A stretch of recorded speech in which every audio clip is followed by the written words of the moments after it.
além dos recomendados pela equipe econômica, foram contemplados no parecer divulgado pelo relator da matéria. A gente falou no bloco anterior um pouco sobre os efeitos do El Niño, da expectativa nos preços das commodities. E até o Gustavo falou, e a gente está acompanhando também essa questão da seca da Amazônia, né? E uma notícia também que acaba de ser divulgada é que o linhão do Madeira foi desligado por conta da seca da Amazônia. O linhão do Madeira conecta as usinas de Jirau e Santo Antônio ao sudeste e teve sua operação suspensa devido à seca. Os equipamentos ali que fazem a transmissão precisaram ser desligados e a usina de Jirau está despachando sua produção para o sistema Acre-Rondônia. O Operador Nacional do Sistema Elétrico, ONS, que é o órgão responsável pela coordenação e o controle dessas operações, confirmou o desligamento e disse que isso tem o objetivo de manter o grau de confiabilidade ao suprimento das cargas. 11 horas e 53 minutos, a gente está de volta com a Paula Moraes para uma entrevista, né, Paula? É isso aí, Maurílio, de volta aqui, né? Poupei um pouquinho a voz, mas já estou de volta aqui na nossa programação, acompanhando, trazendo sempre as notícias, as novidades, e a gente fala agora sobre uma delas, que estreia amanhã aqui na nossa grade da BBC News, às 9 horas da noite, o Money Report TV, um programa que vai abordar vários temas, economia, negócios e empreendedorismo. A gente recebe agora o Aloysio Falcão Filho, fundador do Money Report, aqui na nossa programação. Em primeiro lugar, seja bem-vindo ao vivo, Aloysio, também muito bem-vindo à nossa grade. Obrigado, Paula. Eu estou super animado, porque é a primeira vez que eu faço televisão de uma maneira, digamos, mais fixa, né? Eu já participei de vários programas, mas é a primeira vez que eu vou apresentar um e conversar com as pessoas ali em frente à câmera, um tanto quanto desafiador especial. Também, né? Desafiador. Mas o Aloysio tem uma vasta carreira, um jornalista renomado. Até queria que você contasse um pouquinho aqui, né, da sua trajetória pra gente. Toda essa sua expertise na frente das câmeras está sendo ali, acho que uma estreia, mas a bagagem é muito grande. Olha, antes de falar um pouco da minha carreira, eu queria contar uma piada, que é a diferença entre o jornalista e o publicitário. E o pior é que essa piada é baseada em um caso real. O jornalista, quando encontra uma pessoa nova e tal, e a pessoa fala: nossa, que legal, você é jornalista, conta um pouco de você. E daí o jornalista fala durante 1 minuto do que ele fez, sente um tanto quanto constrangido de ficar falando de si mesmo. E daí ele, depois desse 1 minuto, diz o seguinte: olha, eu já falei muito de mim, fala agora um pouco de você. Exatamente. A diferença é que quando o publicitário conhece alguém desconhecido, ele fala durante 1 hora inteira a respeito da sua carreira, da sua trajetória, e ao final ele diz assim: bom, mas eu já falei muito de mim, fala agora você um pouco de mim. Ou seja, você não se sente confortável de falar de si. Não. Mas é que é muito mais fácil perguntar do que responder, né? Isso é fato, acho que todos os jornalistas, né? A nossa carreira inteira é feita com base na pergunta e não em declarações, né? Mas basicamente eu comecei num veículo que não existe mais, que era a Gazeta Mercantil. Depois eu fui para a Veja, e na Veja eu trabalhei com 2 pessoas absolutamente incríveis do ponto de vista jornalístico, que foi o Hélio Gaspari e o José Roberto Guzzo. Muitas pessoas podem não gostar, digamos, das posições conservadoras do Guzzo, que ele manifesta todo domingo no jornal Estado de São Paulo, mas o Guzzo é um dos maiores editores vivos do jornalismo brasileiro e tem uma capacidade de editar textos e entender pautas como ninguém. É realmente um exemplo incrível. E o Hélio Gaspari talvez tenha sido, e ainda é, o maior repórter que nós tivemos no jornalismo brasileiro. É uma capacidade também de análise política fantástica e uma mente, digamos, draconiana. Ele consegue visualizar as coisas de um jeito que ninguém consegue. Então, esses 2 eu acho que marcaram muito a minha carreira. Depois eu fiquei muito tempo na Exame, saí de lá para trabalhar dentro da Abril no projeto de internet chamado Brasil Online, e do Brasil Online eu fui para a Globo justamente para montar as raízes do que seria Globo.com. Voltei para São Paulo e daí eu entrei num projeto interessante que foi trabalhar do outro lado do balcão. Fui diretor de comunicação do banco HSBC no Brasil e fui, inclusive, porta-voz do banco, que era uma função tanto quanto complicada, especialmente porque havia vários problemas relacionados à agência, e um dos quais foi um rapaz que tirou toda a roupa na entrada, porque a porta travou, enfim. Eu tive que conversar com a imprensa a respeito disso. Bom, depois eu voltei para a redação, lancei a revista Forbes no Brasil. De lá eu fui para a Editora Globo, onde fui diretor de redação da revista Época e diretor editorial da companhia, e fiz parte, inclusive, do conselho editorial das organizações Globo naquele momento. Saindo de lá, eu fui trabalhar em publicidade. Fui 3 anos vice-presidente da agência Grey, e foi uma experiência fantástica, porque, como você sabe, e você também, a nossa função, muitas vezes, é bater o olho naquilo que está errado. A gente olha e fala assim, tem alguma coisa esquisita. Não, isso aqui não faz sentido. Na publicidade é o contrário. Você tem que esquecer aquilo que está esquisito, está errado, foco naquilo que é bom, foco naquilo que vende. E muda a chavinha, né? Teve que mudar a chavinha total, e eu tive que fazer essa adaptação muito rapidamente. Porque nas primeiras reuniões com um cliente, assim, o cara falava alguma coisa que não fazia sentido, e o meu impulso era, opa, não, mas isso é uma grande bobagem. Mas, primeiro, você está falando com um cliente, não pode fazer isso. Segundo, o foco do trabalho é justamente falar bem, não é falar mal. Então, para mim, foi uma experiência absolutamente fabulosa, porque eu tive que mudar minha cabeça, e isso me marcou quando eu volto para o jornalismo, porque eu passei a entender melhor o outro lado, passei a entender melhor o que se passa na cabeça dos empresários, e até saber conduzir melhor uma entrevista, porque antes eu acho que eu falava muito mais do lado ruim do que do lado bom, e isso me ajudou a, digamos, transferir esse ranço aí para um canto do cérebro que não funciona muito. Bom, e alguns anos atrás, eu e a Cristina, minha mulher, a gente montou o portal Money Report. E o portal Money Report ele já existe desde 2017, ele é voltado para a comunidade empresarial, e ele foca basicamente em política, economia e negócios.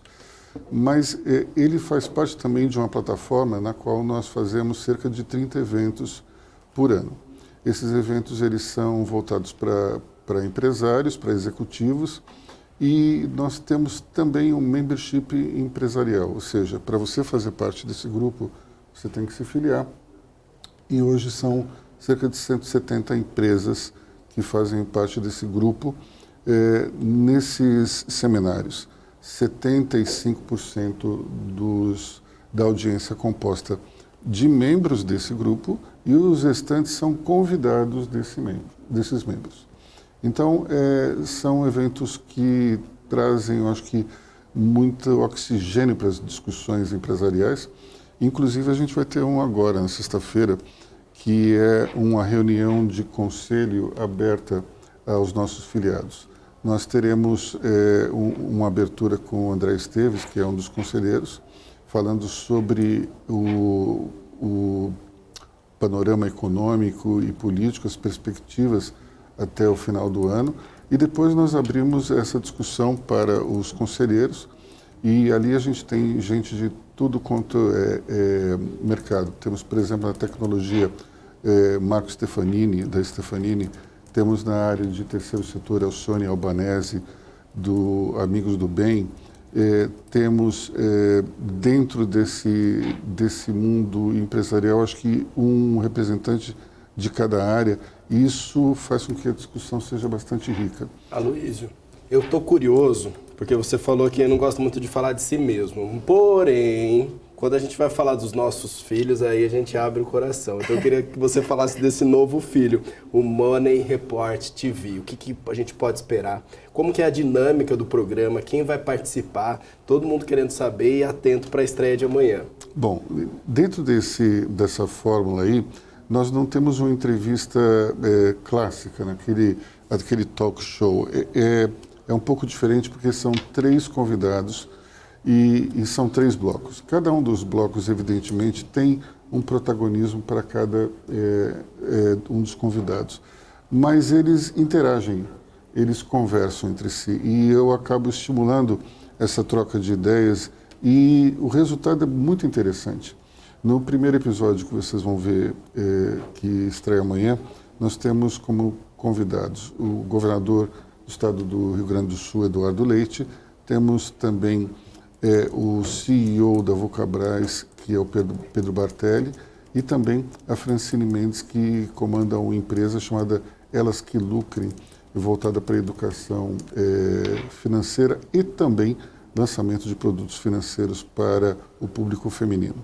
Num determinado momento, nós tivemos aí uma interação muito interessante, justamente falando da participação da mulher no mercado de trabalho e observações muito contundentes do governador Eduardo Leite e também um depoimento interessantíssimo do Pedro Bartelli sobre o que acontece dentro da empresa. E um detalhe que eu não sabia, a maior parte dos funcionários, dos colaboradores, é formado por mulheres. Nossa, que interessante. Muito legal. E nos próximos, a gente já tem aí uma lista, na verdade, de grandes convidados, né? Tem já trabalhado ali já para trazer grandes nomes. Eu queria até que você contasse um pouco mais como que você tem preparado a pauta para essa discussão, já que você acabou de falar, realmente não tem ali uma entrevista, um tema muito certo. Como que está sendo fazer essa preparação para este programa? Eu acho que o importante, Paula, é que muitas vezes eu percebo que os programas de entrevista eles ficam muito voltados ao passado, porque os entrevistadores eles fazem um estudo tão profundo do que aquela pessoa fez, que acaba sendo meio que assim, sabe aquele disco, Os Maiores Sucessos de? Fica uma coisa muito mais voltada para o que passou e não para o que vai acontecer. Então é óbvio que a gente faz uma pesquisa em relação a cada um dos entrevistados, mas isso é muito mais para a gente ter o repertório na hora de conversar com eles. Entrevista é uma coisa um tanto quanto diferente, eu acho que de uma conversa, porque a conversa ela vai muito no impulso. A entrevista ela tem que ter uma mistura de espontaneidade com planejamento. Então, na minha cabeça, eu tenho algumas perguntas que eu vou fazer para os entrevistados, né? Mas, ao mesmo tempo, eu tenho que ir de acordo com os ganchos que surgem durante a conversa.